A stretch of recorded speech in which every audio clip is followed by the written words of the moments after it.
తెలంగాణ రాష్ట్ర 3వ శాసనసభ స్పీకర్గా ఎన్నికైనందుకు మొట్టమొదట నా హృదయపూర్వక ధన్యవాదాలు.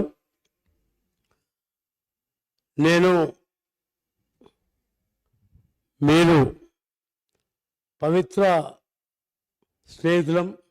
ఎందుకంటే నేను ఒకటేసారి ఎంపీటీసీలం, ఒకటే నియోజకవర్గం.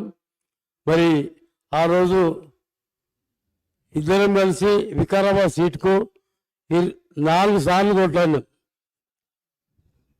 ఇద్దరం కూడా 4 సార్లు వికారాబాద్ సీటుకు కొట్లాడినాం. కాలక్రమేణా 2008లో మరి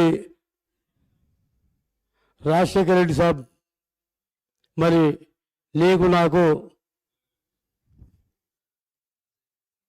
నచ్చజెప్పి ఆ రోజు నీకు టికెట్ ఇచ్చిన తర్వాత ఆ రోజు లాస్ట్ ఎలక్షన్లో నామినేషన్ వేయలేకపోయేటప్పుడు కూడా అందుకోలేమని చెప్పి నా బైక్ మీద నడిపించుకొని నేను తీసుకుపోయి నామినేషన్ వేయించినటువంటి విషయం గుర్తు చేస్తున్నా. మరి ఎందుకంటే మనం అపూర్వ స్నేహితులం కాబట్టి ఒకటేసారి ఎంపీపీ, ఒకటే నియోజకవర్గం వెళ్ళి పక్క మండలాలకు వెళ్ళి ఎంపీపీలుగా ఉండి మరి ఆ రోజు నుంచి ఇప్పటి వరకు మరి కాలక్రమేణా నాకు చేవెళ్ళ టికెట్ రావడం జరిగింది. మరి మీకు వికారాబాద్లో కూడా 2 సార్లు ముఖ్యమంత్రి గారు కూడా వికారాబాద్ పోతావాలని కూడా అడిగినాను. మొన్న వికారాబాద్ పోమని కూడా చెప్పిండు. అయినా కూడా నేను వికారాబాద్ పోను సార్, చేవెళ్ళకి వెళ్ళి ఉంటాను చెప్పు.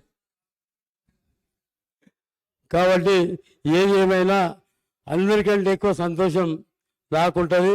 ఎందుకంటే నేను ఫస్ట్ టైం తీసుకుపోయినప్పుడు నామినేషన్ నా బైక్ మీద తీసుకుపోయి ట్రాఫిక్లో జామ్ అవుతున్నామని చెప్పేసి బైక్ మీద తీసుకుపోయి నామినేషన్ వేసి ఇచ్చిన సందర్భం.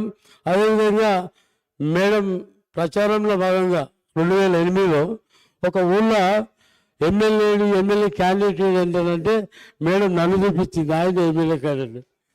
అలాంటి సందర్భం అంటే ఒక లాస్ట్ ప్రచారం ముగించే సమయం లోపల మరి ఆ ఊరికి రాలేని పరిస్థితిలో వేరే మండలాలు ఉంటే అక్కడ నన్ను చూపించిన సందర్భం ఉంది. కాబట్టి అందుకే మనం అపూర్వ స్నేహితులం అని చెప్తున్నా. మరి అదేవిధంగా అపూర్వ సోదరులం.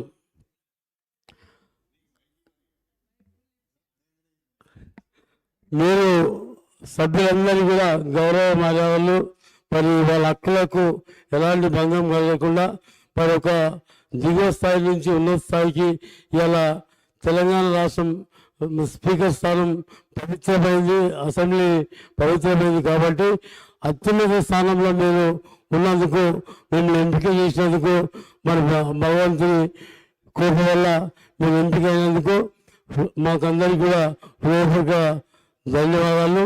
మేమందరం కూడా మీకందరికీ మీకు మరి ఎల్లప్పుడూ అందుబాటులో ఉండి సభ్యుల హక్కులను కాలరాయకుండా మా యొక్క ధ్వనిని వినిపించేటట్టు మాకు అవకాశాలు కల్పించాలని ఆ భగవంతుని కోరుతూ మరి అవకాశం కల్పించిన మీ అందరికీ కూడా పేరు హృదయపూర్వక ధన్యవాదాలు చెప్తూ సెలవు తీసుకుంటాం.